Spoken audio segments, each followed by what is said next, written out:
I'm Adira Rajendran, one of the faculties from Bliss Institute, Sharjah. Today I'm here with some OET sessions, so we will be discussing a letter. Before moving to the content part, just we are introducing ourselves to you. And we are here for the last 16 years of successful running business, and especially we are focusing on care to nurses and other paramedical staffs.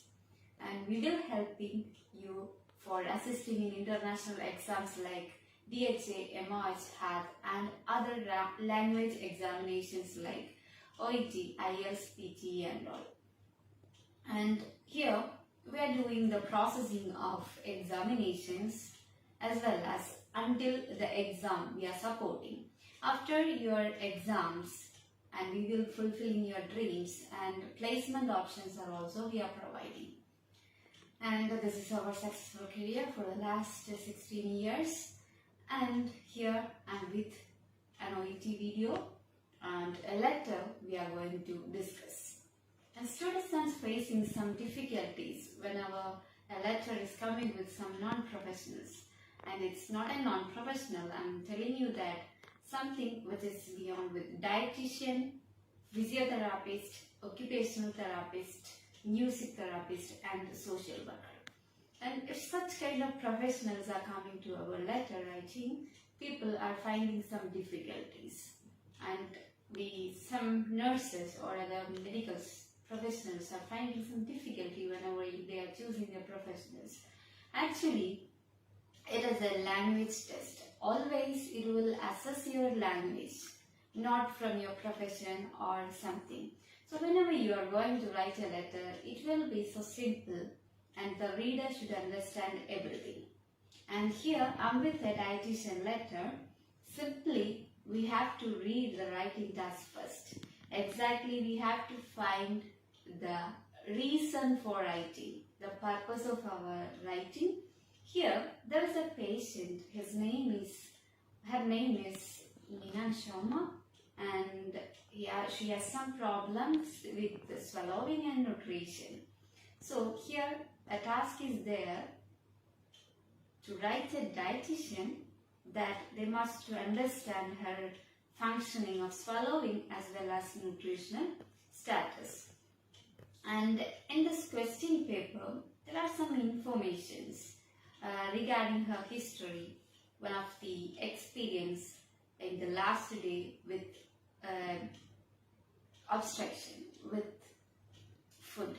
So in that last experience, that day she had some episode of choking on a piece of food, and she got some treatment or some modalities, and there she escaped from there itself. And because of this episode and some other reasons are there to help, so the patient is referring for a dietitian to assess her swallowing, and she is a dementia patient as well as she has some swallowing issues. Dentures are there and she is forgetting to use that in some disorientation and confusion associated with the dementia. So some information it is given in this letter, just I can note it down. Her name, full name it's important, date of birth it is important. Then some medical histories it is given. Ischemic heart disease, stroke, severe dementia, diabetes mellitus, osteoarthritis. So these all are the some disease condition. Exactly we have to mention this because it is a dietitian. But the treatment or what are the measures we are following, it is not relevant because some information, important information only we have to write in this letter. And other something with a script, weight gain, something related to her weight, BMI.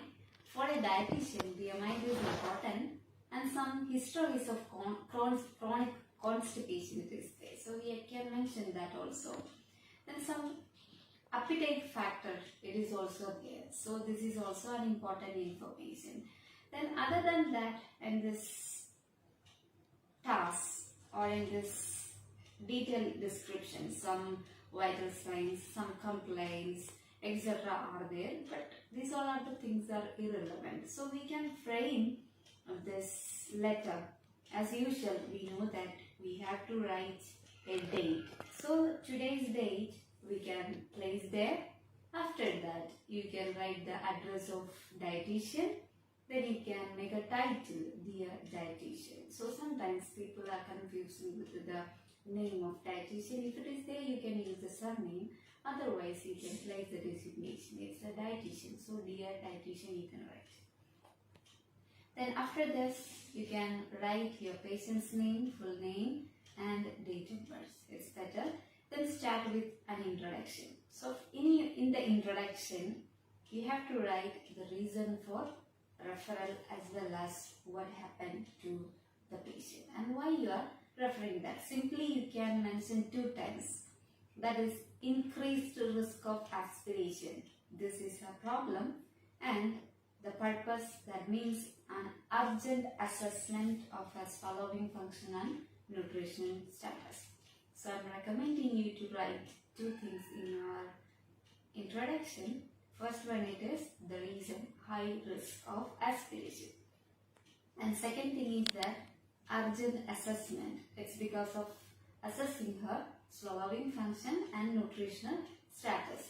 Then coming to the content part. So the first paragraph, body paragraph 1, you can mention something related to her dementia and other swallowing issues. So I said a history of choking, it is this that you can mention in the first paragraph, and simply you can mention a choking episode with the improperly chewed food, and second sentence you can write she escaped from that by grabbing. Then next thing is an important thing which can be mentioned regarding her dentures. So she uses that dentures but forgetting to wear with the confusion and disorientation associated with the dementia. Then one more thing, it is semi-relevant thing. She has a history of throat clearing after eating yogurt. It is not too relevant, but it's a semi-relevant factor, so you can explain that in the first paragraph, body paragraph 1. And second body paragraph, you can mention all the diseases she had. So especially her IHT, stroke, osteoarthritis. And after that, you can mention in another sentence with the type 2 diabetes mellitus and following a diabetic diet. It's also important. And coming to the diet, you can connect another information like her meal pattern. She is having more meals with increased appetite. Then weight status. She has adult weight, more weight is there, overweight it is there. You can mention that a BMI as well as her weight there. Then finally, one more problem she had, that is a chronic constipation. So that is also you can mention there associated with the diet. So in a flow, we can write this like a story. We can mention all the description in this letter and we can conclude it with a request of assessment sooner. So this is the content part. So you can write, and for further information, you can contact us. Definitely we will be assisting you for all OET sections, and I think this video will be helping you, and you can watch more videos, and we will be coming with other videos of other sessions. And thank you for watching us, and you can contact Bliss Institute Sharjah and Bliss Academy Kottayam. So we will be assisting you. Thank you for watching.